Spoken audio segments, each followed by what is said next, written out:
का जो पॉइंट आता है हमारा वो है historical developments during medieval period. अब मिडाइवल पीरियड में जो है वो हिस्टोरिकल डेवलपमेंट कौन कौन से हुए उसके बारे में हम यहाँ पे पढ़ने वाले हैं। There was greater contact between the people of India and other parts of the world due to trade links. इस टाइम में जो है बहुत सारे कॉन्टैक्ट्स जो थे दूसरे देशों के साथ, वो इंडिया के या दूसरे पार्ट्स उनके साथ काफ़ी कॉन्टेक्ट्स पड़े थे, क्योंकि वहाँ पे ट्रेड जो व्यापार होना है वो शुरू हो गया था। India borrowed many tradition from the culture of these people, और ऐसे लोगों से इंडिया ने बहुत सारे ट्रेडिशंस ली, बहुत सारा कल्चर उनसे अडॉप्ट किया। ठीक है। The invasion by Muslims led to the growth of a mixed culture in India. Muslims के इन्वेशन के, क्योंकि वो इन्वेडर बनकर आ गए थे मुस्लिम्स, ठीक है, जो इंडिया में, तो इसलिए जो इंडिया का कल्चर है वो काफ़ी मिक्स हो गया, मतलब उसमें बहुत सारी चीज़ें एड ऑन हो गई। There was a interaction between north and south India and the Hindus and Muslim. उससे क्या हो, उससे एक फायदा ये भी हुआ कि जो इंटरेक्शन का मतलब कम्युनिकेशन होने लग गया, बातचीत होने लग गई नॉर्थ और साउथ इंडिया के बीच में। ठीक है। हिंदू और मुस्लिम्स में भी बातचीत होने लगी। And Indian culture developed which was about regional and caste differences. और जो इंडियन में जो बहुत सारे कल्चर थे वो डेवलप होने लग गए, जो कि पहले इंडिया में कास्ट का डिफरेंस था या रीजनल डिफरेंस था, क्षेत्रीय जो डिफरेंसेस होते हैं, ठीक है, वो काफ़ी कम हो गए। The Muslim dynasties provided at stable rule to the country. Muslim dynasty ने एक स्टेबल रूल, मतलब एक पर्टिकुलर रूल जो था वो कंट्री में लगा दिया। This led to an increase in trade and rapid economic growth. इससे क्या हुआ, जो एक इंक्रीज हो गई, व्यापार जो था वो इंक्रीज हो गया, और इंडिया की जो इकोनॉमिकल कंडीशन थी ना उसमें काफ़ी ग्रोथ हुई। ठीक है। Islam spread in India during the medieval period. The Bhakti and Sufi movements spread the message of devotion to God and kindness to all human beings. इस पीरियड में जो था ना, मिडाइवल पीरियड में, इस्लाम धर्म जो था वो थोड़ा सा स्प्रेड हो गया था, काफ़ी स्प्रेड हो गया था, और जो भक्ति और सूफी मूवमेंट जो हुए थे, ठीक है, तो उनमें उनका मैसेज जो था वो लोगों तक पहुंचा। उसमें बताया गया था कि गॉड, पूरा जो डिवोशन देना है वो गॉड को देना है, ईश्वर एक है, अल्लाह एक है, ठीक है, और सारे जितने भी ह्यूमन बींग्स हैं उनके सबके लिए क्या रखनी है, दया रखनी है। ठीक है। तो उसके बाद हम पढ़ते हैं सोर्सेज कहाँ से हमको ये जो हिस्ट्री है वो उसकी जानकारी मिलती है। Information about any period is available from two main sources, archaeological sources and literary sources. आप ये बताने चाह रहे हैं कि जो भी इन्फॉर्मेशन जो हमें हिस्ट्री के बारे में मिलती है ना कहीं पर भी, वो टू सोर्सेज होते हैं उसके मिलने के। एक तो होता है आर्कियोलॉजिकल सोर्सेज और एक होता है लिटरेरी सोर्सेज। अब ये दोनों चीज़ें होती क्या है वो हम पढ़ेंगे। For the medieval period there is an abundance of both these sources. The monuments constructed during this period still stand as witness, and the books written during this period are available to us in readable condition. अब क्या होता है इस period में जो था, ये दोनों ही जो हमारे सोर्सेज है, आर्कियोलॉजिकल हो या लिटरेरी हो, दोनों ने ही काफ़ी ग्रोथ की थी। उस टाइम क्या था, बहुत सारे ऐसे फोर्ट्स और महल और मॉन्यूमेंट्स बने थे। ठीक है। उसके साथ साथ ही ना बहुत सारी जो बुक्स थी वो लिखी गई थी, ठीक है, जो कि अभी भी रीडेबल कंडीशन में है, जिससे उनको रीड करके पता किया जा रहा है, मतलब पता किया जा सकता है कि उस टाइम क्या हालात रहे होंगे। ठीक है। This is the reason why we know more about this period than about the ancient period. इसीलिए यही रीजन है कि एंशिएंट पीरियड से कहीं ज्यादा हमें जो प्रूफ्स मिलते हैं, जो हमें एविडेंसेस मिलते हैं, वो इस पीरियड के ज्यादा मिलते हैं। ठीक है। और इस पीरियड को हम ज्यादा अच्छे से जान सकते हैं। उसके बाद में आता है आर्कियोलॉजिकल सोर्सेज। आर्कियोलॉजिकल सोर्सेज में क्या क्या है, टेम्पल्स है, mosques, forts, palaces, tombs, coins, tools, utensils, inscriptions, weapons, ornaments and paintings are the major archaeological sources for any period. ये जो सारी चीजें होती हैं ना, मंदिर, महल, गुफा, इंस्क्रिप्शन जो होते हैं, वेपन्स। इंस्क्रिप्शन का मतलब होता है जो भी रिटर्न में होता है, रिटर्न में मतलब जो कि केव्स पे या वॉल्स पे उन्होंने कुछ पेंटिंग किया होता है या लिखा होता है, या कॉपर प्लेट्स पे जो लिखा होता है। ठीक है। ये सारे जो चीजें होती हैं ये ही सबसे मेन आर्कियोलॉजिकल सोर्सेज होते हैं किसी भी टाइम पीरियड के। ठीक है। They give us an idea of social, art, political, economical history of the time. और ये सारी जो चीजें ना यही हमें आइडिया देती हैं कि उस टाइम की पॉलिटिकल हो या इकोनॉमिकल कंडीशन जो थी वो उस टाइम की कैसी थी। जैसे अगर हम मान लेते हैं जैसे कोई टेम्पल है, टेम्पल में अगर टेम्पल ऐसे मिले जहाँ पे शिवलिंग जो है वो है स्थापित है, तो हम ये कह सकते हैं कि उस टाइम शिव की पूजा को ज्यादा माना जाता था। या कोई माता की मूर्ति हो तो हम बोल सकते हैं कि जो उस टाइम के लोग थे वो देवी भक्त ज्यादा थे। तो इस तरह से पता चल जाता है कि उस टाइम की जो भी चीजें होती हैं, कॉइन्स है, कॉइन्स पे अगर मान लो कोई रिवर की या उसकी ना एक इमेज बनी हुई होती है तो बोल सकते हैं कि कि वो जो वहाँ उस टाइम के लोग थे वो नेचर लवर ज्यादा थे। तो इस तरह से हमें पता चल जाता है। ठीक है। अब हम बात करते हैं मॉन्यूमेंट्स की। ठीक है।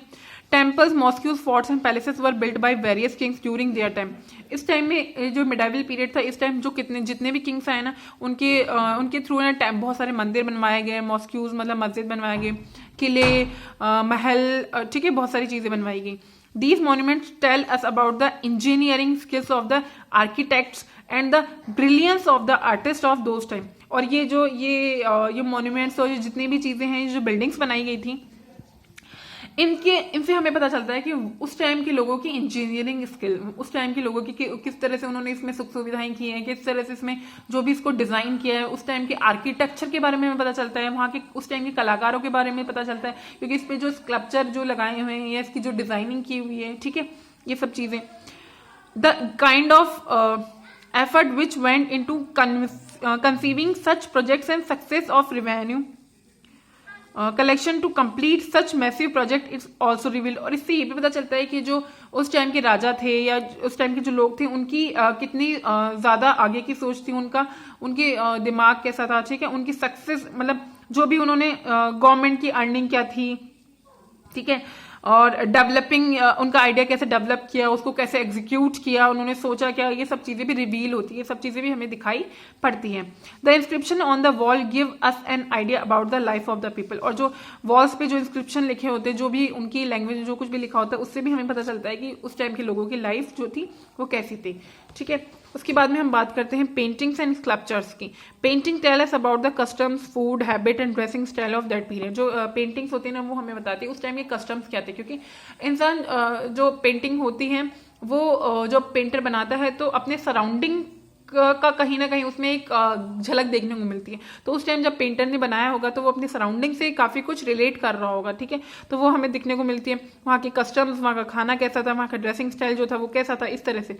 Various school of paintings flourish during this period. इस टाइम में जो है पेंटिंग स्कूल जो थी वो काफी डेवलप हुई थी, ठीक है, क्योंकि इस टाइम जो आर्ट को थोड़ा सा ज्यादा देखा गया था। Medieval paintings featured various mythological tales, palaces, scenes and forest life। इस टाइम की जो पेंटिंग्स थी ना medieval पीरियड की, उसमें बहुत सारी mythological जो कहानियां थी उनको बताया गया था, बहुत सारे पैलेस के महलों के सीन जो थे उनको बताया गया था, फॉरेस्ट लाइफ, जंगल की लाइफ होती है उसको थोड़ा सा क्रिएट किया गया था।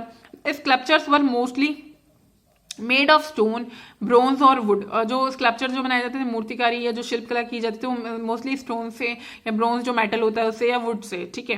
The perfection of stone cutters and sculpture is amazing. उस टाइम की अगर हम बात करें, स्कल्पचर की बात करें, तो जो उनकी स्टोन की कटिंग होती है, ठीक है, वो काफी बहुत ज्यादा अमेजिंग है। स्टोन कटर जो थे मतलब बहुत बारीकी से और बहुत बहुत डिटेलिंग के साथ उसको जो है वो कट किया गया है। किसी भी अगर मूर्ति को देखा जाता है तो वहां की उस टाइम की figures of king, queens, gods and goddesses are depicted in these sculptures. और ऐसे ये जो स्कल्पचर्स है ना, इनमें किस किस की इमेज मिलती है, किस किस का झलक मिलती है। उस टाइम के जो किंग थे, क्वींस थी, ठीक है, और जो भगवान थे या देवियां थी, जो भी जिनको भी वो मानते थे, ठीक है। उसके बाद में बात करते हैं इंस्क्रिप्शंस की। The inscriptions were used to record royal proclamations, religious instruction and gifts made to temples, villages etcetera. जो इंस्क्रिप्शन जो उस टाइम के जो रॉयल प्रोक्लेमेशन होते हैं, इसका मतलब होता है पब्लिक अनाउंसमेंट। एक पब्लिक अनाउंसमेंट तो पब्लिक के लिए था, ठीक है। रिलीजियस इंस्ट्रक्शंस थे, मतलब उस टाइम जो इंस्क्रिप्शन लिखे जाते थे ना, वो फिर लगा दीजिए वो किसके लिए, पब्लिक के लिए, कि ये पब्लिक को फॉलो करना है या ये फिर ये रिलीजियस इंस्ट्रक्शन है, इस तरह से फॉलो करना है, ठीक है। Gifts made of temples, villages, इस तरह से। Some inscription also describe the achievements of the king. और कुछ इंस्क्रिप्शन इसलिए भी किए गए हैं कि जो किंग्स ने अचीव किया ना, जैसे आप अगर मंदिर में जाते हो तो कहीं पे जैसे अगर कोई किसी ने वहां पे कोई टेबल रखी है और वो किसी ने गिफ्ट की है तो उस पर लिखा होता है कि दिस गिफ्टेड बाय दिस, इस तरह से कुछ लिखा होता है। तो उस टाइम जब वो गिफ्ट किसी को देते थे टेम्पल्स में या विलेजेस में, कुछ भी दान करते थे, ठीक है, तो उसको लिख दिया जाता था इंस्क्रिप्शंस पे, ठीक है, तो उससे हमें पता चलता है। और अगर किसी किंग ने कोई जीत हासिल की है या कोई कहीं पे कोई भी अचीवमेंट अगर उसको मिला है तो उसको इंस्क्रिप्शन पे लिख दिया जाता था, ठीक है। Some inscription provided a list of various kings of dynasty. और कुछ इंस्क्रिप्शन तो ऐसे हैं जो बहुत सारे किंग्स की डेंसिटी, उनकी डेंसिटी में कैसा कैसा था, क्या क्या था, कब से लेकर कब थी, वो सारी चीजें हमें प्रोवाइड करवाते हैं। The inscriptions tell us about the social political and economical condition of the period. जो इंस्क्रिप्शंस होते हैं ना वो हमें उस टाइम की सोशल पॉलिटिकल इकोनॉमिकल कंडीशन भी बहुत हद तक बता देते हैं, बहुत हद तक उनसे पता चल जाता है, ठीक है। उसके बाद में हम बात करते हैं कॉइन्स की। Old coins have great historical value. जो पुराने सिक्के होते थे उनकी काफ़ी बहुत ज़्यादा हिस्टोरिकल वैल्यू होती है, ठीक है। Plenty of coins of the medieval period have been found. जो बहुत सारे जो सिक्के थे, बहुत सारे जो सिक्के हैं मिडाइवल पीरियड के वो काफ़ी मात्रा में मिले हैं, ठीक है। The Mughals, the Cholas, the sultans of Delhi and other regional rulers issued many coins which were unique to their kingdom. जो भी साम्राज्य आया, जो भी डेंसिटी आई उस टाइम पे मिडाइवल पीरियड में, उन्होंने सब ने अपने अपने सिक्के जो थे वो इशू करवाए थे अलग अलग, और वो सबके सिक्के जो थे अपने आप में एक यूनिक थे, ठीक है। उनसे पता चल रहा था कि ये इस जो है किंगडम का है या इस किंगडम का है, ठीक है, इस तरह से। The writings on these coins mostly had the name of the ruler and date of its issue. जो उन coins पे जो मेनली जो लिखा होता था, मेनली जो क्रिएट होता था वो क्या होता था कि उस टाइम की रूलर का नाम, और ये जो सिक्के जब डेट जिस दिन ये इशू है उसकी डेट लिखी होती थी। Some coins even had the emblem of the dynasty on the coins. और कभी कभी तो क्या होता था कुछ सिक्कों पर जो डायनेसिटी की एम्बलम है, डायनेसिटी कब से लेकर कब खत्म, कब स्टार्ट हुई, या फिर किस तरह से उसका एक क्राइटेरिया है, वो सब भी उसमें लिखा होता था। These marking make it easier to identify the period during which the ruler or the his dynasty rule the region. इससे क्या होता था, ये मार्किंग जो सिक्के पे होती थी, कॉइन्स पे होती थी, उससे काफी इजी हो जाता था ये आइडेंटिफाई करना कि ये जो डायनेसिटी है कब से कब तक रही, इसका रूलिंग टाइम कब से कब तक रहा, ठीक है। Sometimes the coins of a kingdom are discovered in many places, far from one another. This indicates that these places were either a part of the kingdom or had trade links with them. और इससे क्या होता है, और कुछ सिक्के जो थे ना उनके किंगडम के अलावा काफ़ी दूर दूर भी मिले। जैसे कोई भी अगर हम जो ये डेंसिटी है, जैसे मुगल है, तो मुगल वाला जो एरिया था ना उसके अलावा भी कहीं और जगह पे भी जो सिक्के मिले हैं।